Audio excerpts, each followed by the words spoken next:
Saudação internauta, mais um vídeo aqui. Este talvez seja meu último vídeo concernente ao tema Tristeza no Tribunal de Cristo, né? Então, fazer apenas o meu resumo aqui sobre essa discussão e, como eu disse, a gente vai entrar em outros assuntos. Não mais comentarei sobre essa questão aqui em vídeo, salvo alguém quiser contestar aquilo que eu coloco aqui ou julgar que seja uma pessoa digna de uma resposta, né? Se eu julgar que não é uma pessoa digna de resposta, também continuarei naquilo que já expliquei no início do vídeo, tá? Vamos lá, então. Essa discussão, Tristeza no Tribunal de Cristo, ela começa dentro da perspectiva de que você teria necessariamente ali uma fala do pastor Eliseu Rodrigues, que disse que haverá tristeza, possibilidade de tristeza no Tribunal de Cristo. Beleza. Então, a partir dessa fala, criou-se um alvoroço aí em alguns locais, né, nas redes sociais, em alguns grupos, e isso foi se alastrando até chegar o momento que o pastor Abílio Santana foi lá debater com o pastor Eliseu sobre essa questão. Então, o pastor Eliseu Rodrigues afirmando a tese que ele tinha colocado, que era a ideia de que poderia haver, né, ou haveria tristeza no Tribunal de Cristo, e o pastor Abílio fazendo a defesa que não. Beleza? Esse debate aconteceu, ficou muito claro ali que o pastor Eliseu foi muito melhor nesse debate, né? Esta é a minha análise, talvez a sua seja outra, mas a minha análise ele foi muito melhor sobre isso, tá? Porque na primeira tese, as pessoas que defendiam que não haveria nenhuma possibilidade de tristeza no céu, afirmaram que ali seria uma heresia do pastor Eliseu Rodrigues. Ele conseguiu mostrar obras, inclusive dentro do movimento o movimento ao qual ele pertence, né? Ele faz parte, mostrou obras que autores conceituados dentro desse movimento, de alguma forma também reforçava, já falava sobre esse ponto. Isso foi verificado, né? Eu mesmo verifiquei algumas obras e constatei de forma quase que inequívoca que esses autores falavam mais ou menos alguma coisa sobre isso, né? Esses autores que pertencem a esse grupo, né? No caso, autores assembleanos, aí, pré-tribulacionistas, enfim. Citei esses autores aqui no canal, alguns, né? Analisei outras obras que foram citadas também. No meu julgamento, houve uma citação relativamente correta, né? Em outros casos, uma citação correta.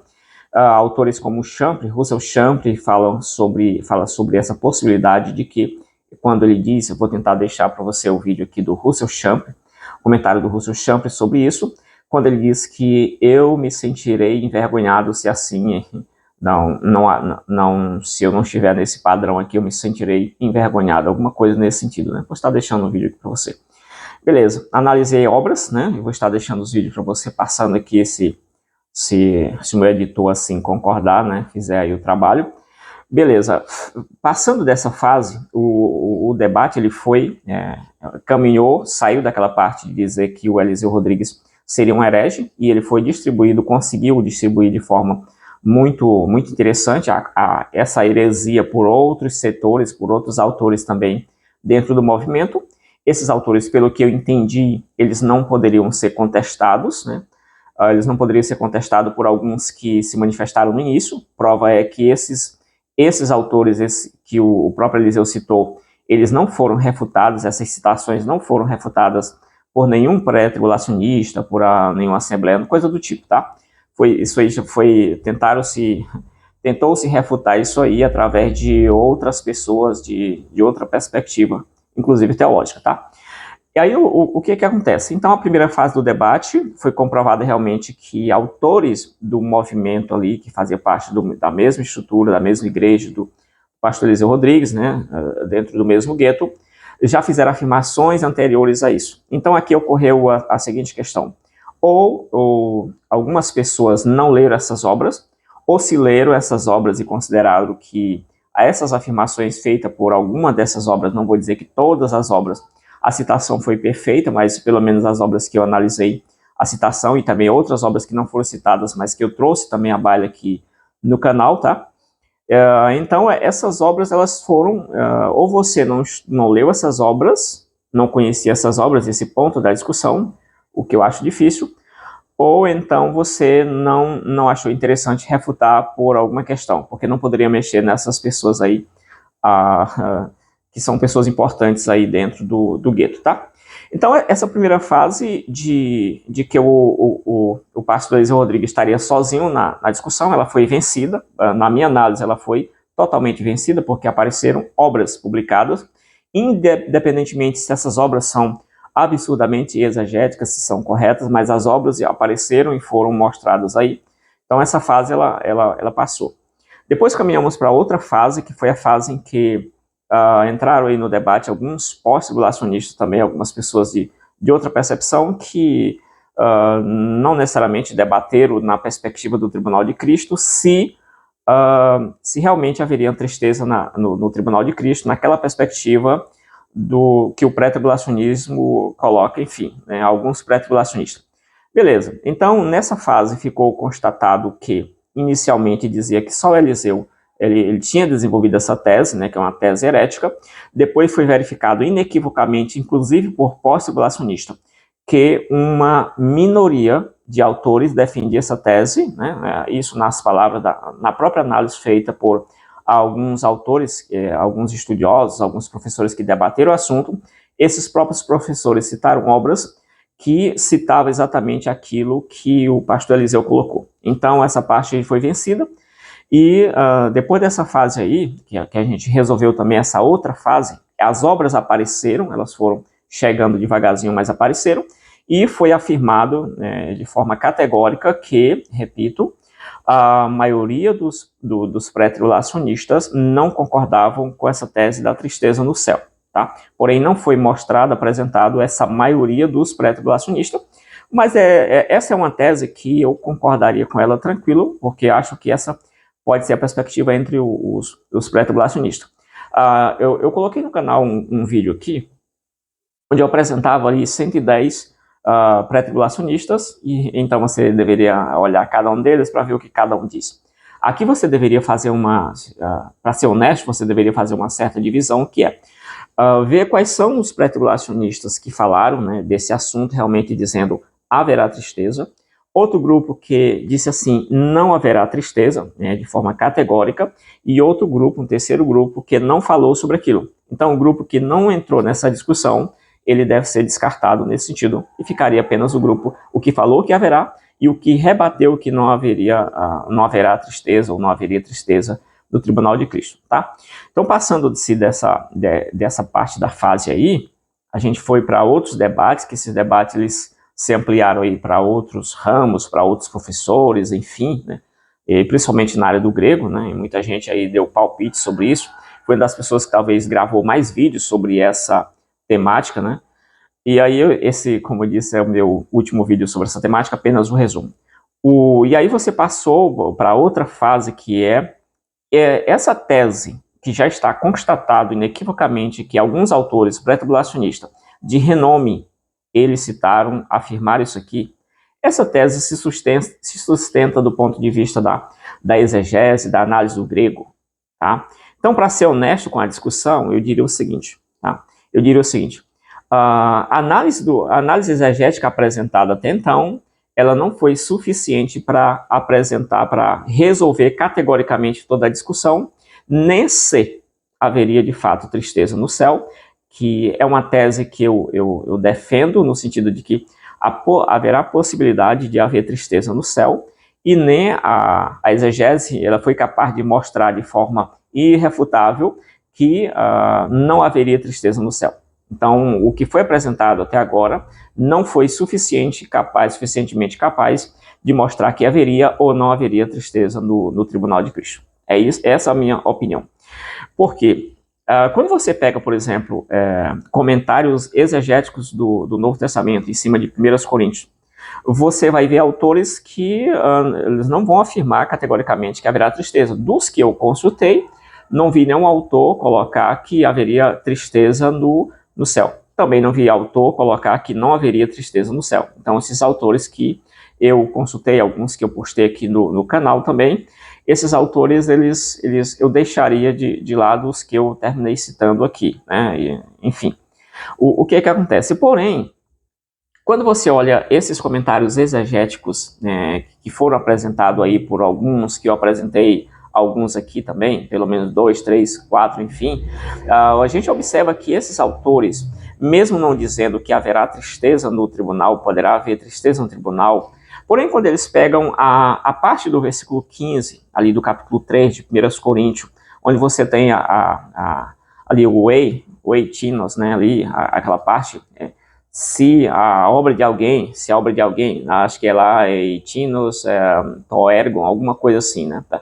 Então, se a obra de alguém, quando ele pega esse alguém, a quem se refere esse pronome, o tis, né, o que está ali, o tinos, né, a quem se refere aquele pronome? Aquele pronome ele vai se referir aquelas pessoas que estavam criando baderna, dividindo a igreja, ok? Comentários exegéticos, eles vão apontar nessa direção que se refere àquela galera ali, os líderes da igreja que estavam causando aquela discussão. Mas a questão é, a quem se refere em segunda instância? Isso aí, esses comentários vão divergir de alguns posicionamentos que já foram apresentados, inclusive nesses debates mais que exegéticos, né, ou até exegético, enfim, outros, né. Então esses autores, eles vão fazer apontamento diferente a quem se refere, pelo menos em segunda instância, o pronome ali, o pronome indefinido alguém, né? Então, na minha visão, aquele pronome, ele tem chance de, claro, né, no momento ali, poderá se referir diretamente aos líderes, ok, isso é uma questão que debate, né? Porém, de forma, em segunda instância, para frente, anafórico catafórico, né?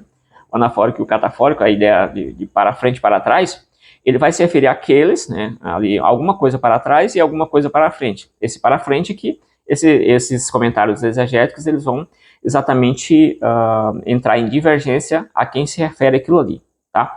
Mesmo autores que talvez diga alguma coisa contra a tristeza no céu, mas indica que aquele pronome em segunda instância se refere exatamente à igreja. Outros comentaristas, como eu vou tentar deixar para você aqui, vão estar dizendo que ele se refere exatamente a todo crente que crê, né? Enfim, você tem toda essa discussão. Então, em suma, isso aqui, o que ficou claro, dentro dessa perspectiva, eu me alinho muito mais com o pessoal que coloca a possibilidade de haver tristeza no céu, né, por N e N razões, porém, concluo dizendo que nenhum desses argumentos foi capaz de dizer de forma irrefutável que haveria tristeza no céu, ou que não haveria tristeza no céu, porque o próprio texto de 1 Coríntios 15 não diz que a pessoa que recebe o galardão ela vai ficar feliz. Então isso aí está anulado. Ela não vai ficar feliz. Aquela pessoa que perde o galardão, ela também não diz que ela vai ficar triste. Só diz que a pessoa ela vai sofrer o detrimento da perda daquela obra, com a perda da obra. Tá? Nenhuma das exegeses, nenhuma das análises que foram feitas, foi capaz de entrar na parte da subjetividade ali, do elemento, da reação que cada pessoa vai ter. Nenhuma delas foi capaz de refutar e dizer assim, aqui não tem mais para onde ir. Por essa questão,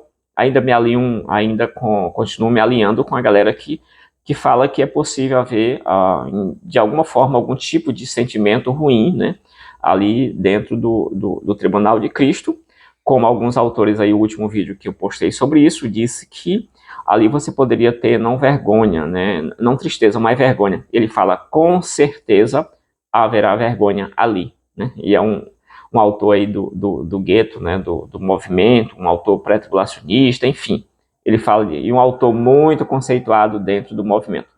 Então, esse autor, nesse sentido, eu concordo que ali pode haver esse tipo de coisa. Eu não vou afirmar, como o autor disse, de forma inequívoca, que haverá tristeza, porém vou dizer que é muito provável que exista algum tipo de desconforto ali. E assim eu finalizo o vídeo. Não adianta recorrer ao grego, né, pelo que nós temos visto, que eu apresentei, outros professores apresentaram aí, o grego não fechou a questão de forma inequívoca, para que se diga assim, realmente esse aqui refutou totalmente o outro. Isso não ficou claro, né? Porém, repito, concluindo, entendo que a posição da tristeza no Tribunal de Cristo ela é uma posição que, mesmo não sendo exegética naquele ponto ali que iniciou, mas ela foi confirmada dentro do movimento e, posteriormente, os debates dentro de grupos diferentes, pré, pós, coisa do tipo, esse debate não foi capaz de solucionar toda a discussão. Então, nesse sentido aí, Essa, com certeza, é meu último vídeo sobre a discussão se haverá realmente tristeza no Tribunal de Cristo, né? Espero que você tenha gostado aí dessa análise que eu fiz, né? Mesmo considerando aí os professores que se envolveram e ainda que se envolverão possivelmente em debates concernentes a isso, mas este é o meu fechamento concernente isso aqui, tá? Existem muitas obras em grego que não foram consultadas, muitas obras, muitos comentários que não foram feitos, e quando você analisa comentários diferentes, você percebe, se você for uma pessoa que tenha assim, um 10% do cérebro funcionando, que a coisa não é como as pessoas dizem. Eu vou resolver isso aqui no grego agora, mas não é assim que a coisa funciona. No mundo acadêmico, as coisas elas são um pouquinho mais demoradas para você realmente refutar uma pessoa totalmente, né? Então você tem obras aí que vão para um lado e para outro, mesmo admitindo que, repito, não vi esses comentários exegéticos afirmando que haveria tristeza no céu, mas vi comentários que talvez estaria de acordo com o não tristeza, mas que em relação ao pronome ali, né, o pronome tis, né, afirmavam coisa diferente que poderia deixar algumas pessoas em desconforto, por isso esses comentários não foram citados, apesar de ter sido mostrados em vídeos, eles não foram citados nenhuma vez, né? Então, mas eu citei aqui no canal. Então é isso, espero que você tenha gostado. Comenta aí o que você achou de tudo isso, dessa baderna, dessa bagunça. No final virou uma bagunça sobre isso. Comenta aí se concorda, não concorda, com qual grupo você se alinha mais nessa questão. É basicamente isso. Valeu!